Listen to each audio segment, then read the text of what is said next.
So i-Orlando Pirates izospenda iweekend yayo ilike ezi-10 kusasa bodlala against i-Royal AM eHarry Gwala mase kuthi ngeweekend ngeSunday badlale against i-Richards Bay FC yabo. So lana ngizoshaya i-lineup prediction yegame yakusasa ebezoyidlala ne-Royal AM le eHarry Gwala Stadium. Nasi iskeme engasetha mina mase ngithola ithuba yabo.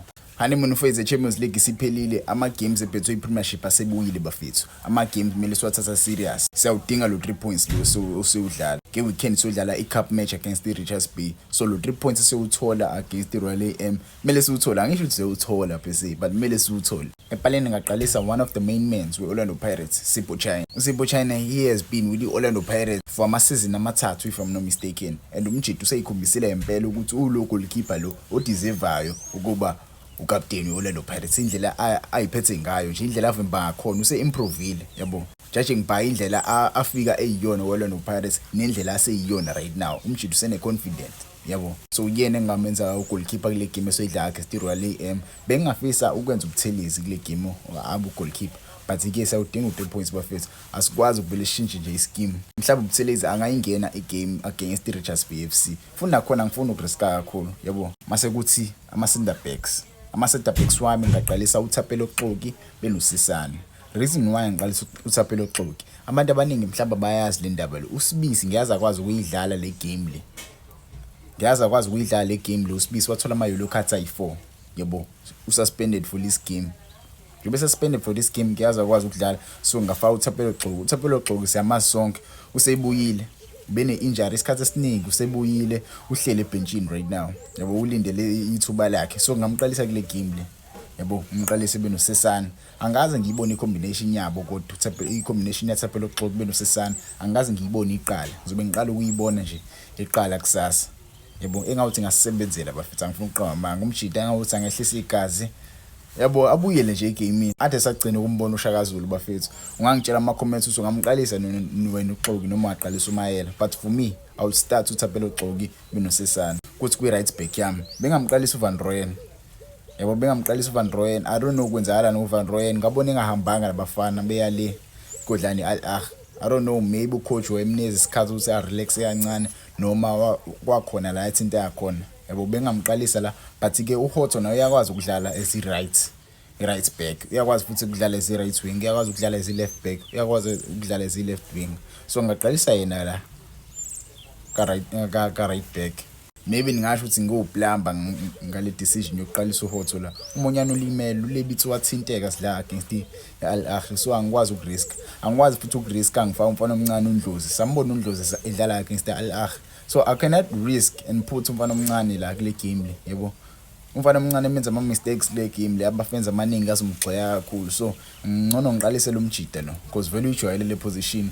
Mekhathala ngimfake kuNdlozi mhlambe igame sizophela noma isila ku-60. Mase kuthi ka-left back ngaqalisa uPaseka Marco was one of the greatest players, one of the best players ababedlala kule game against i-Al Ahly yo.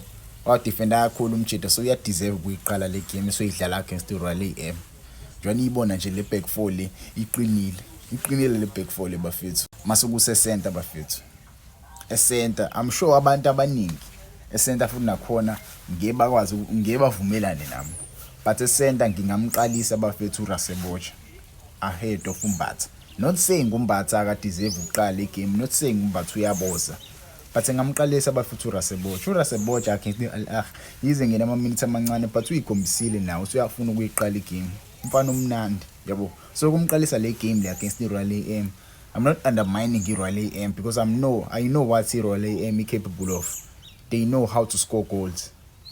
They know how to come back and score goals yabo. So ngamqalisa uRasebocha ayoqinisa lapha eswini. Maybe uMbatha ngimfake second half because abadlali bethu manje ama-starters wethu angothi angahlala phansi kancane athi ukuphumula kancane because maningi ama-games siyodlala futhi nangesonto. Sabadinga abadlali abanjengoMbatha kuleya game izodlala le Mlazi. Ngamqalisa uRasebocha benoMbatha benoMakhihle Makaula, ngibaqalise lapha eswini yabo. Abajida abathi ukusibophela kahle isiso because the last time uRasebocha iqalile igame waqala benoMbatha and wabona indlela esadlala ngayo kuleyo game yayingekho kumnandi.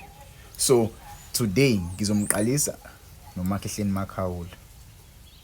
esami leskimo wangitshela ukuthi esiswini ungabophela ba ungitshele lapho kuma comments yabo mina nje esiswini ngafaka uMakhehleni Makhawula beno Rasebocha yabo umjito umnandi nama forward passes zakhe gifted kuthi central attacking midfielder yami kule game le bafethu ngifuna imob justice football kule game ngifuna imob justice football and umuntu ophethe ikey imob justice football uDlamini mengikhuluma imob justice football I'm not talking about ibhola nje I'm talking about 4 goals and above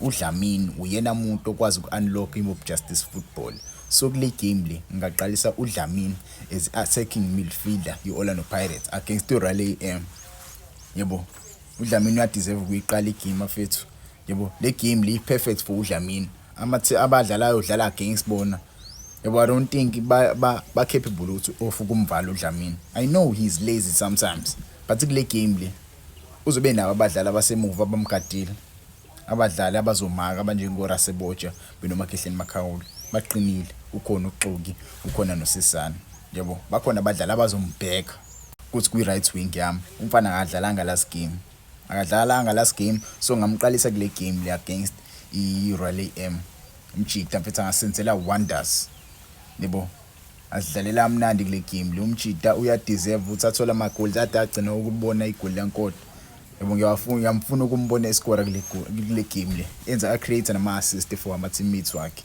yebo so umjita ngamqalisa mina as right wing yami ngingengazi ke ngosalini hlezi ngicibala indaba yasalini salinga ngazi kwenzakalani behind the scenes I hope umjita naye comes back yebo angalaleli agent yakhe umjita ayejimini ngimzwile uChisboy Mokoena ekhuluma ngesituation eMonapolis esalingi engawuthi angamlalela uChisboy Mokoena yebo angawalalela ama haters focus ejimini umjita ajime ibhola lakhe likhuluma egroundini ezumdlalo webhola lakho lizokhulumela egroundini ngeke uzokhuluma yaphandle because baningi abadlali bazofika kuLorlando Pirates replace lo mfana lo uNkota njobe sedlala kanje meqhubeka edlala amnandi uNkota uzowenza ukuthi simkhohle uSalingi so uSalingi alungisa inkinga mfethu angakhulumi kakhulu focus egroundini umjita yebo engawuthi angashesha abuye kuLorlando Pirates because siyamdinga so la against Mamelodi Sundowns ngenyanga ezayo mase kuthi left wing yami ngaqalisa uMfukeng bafethu uMfukeng is one of the best players esinabo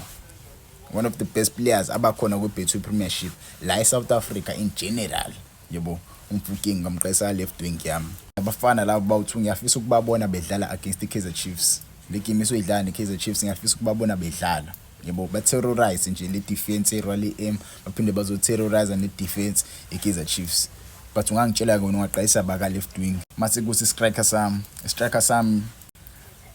bafethu angifuna ukukhuluma kakhulu ngomabasa mfethu umabasa bafethu he has been that striker osidingayo uma ufuna igoli yabo umjidi uyakwenzela mfethu angifuna ukukhuluma kakhulu ngomabasa nyamazi nonke bafethu umabasa and ngiyalidinga igoli lamabasa kule game esoyidlala against iRaleigh AM yabo inkinga engayithandi ke boss le game esoyidlala ngingazi noma mhlambe soqoka ijezi lil I don't think what asoliqwa leli jezi leli blue I feel like iRaleigh AM izosivumela siqoke ijezi elimnyama because leli jezi eliblue bafika angeke bafethu angilizwe mina ngawuthi nilamabhadi angazi noma mina yini but I feel like bawusivumela siqoke leli elimnyama because ihome jersey iRaleigh AM if I'm not mistaken ile emhlophe yeah I think ihome jersey iRaleigh AM emhlophe black I don't know I think imhlophe sokwazi ukuliqwa le jezi elimnyama but ke akusenani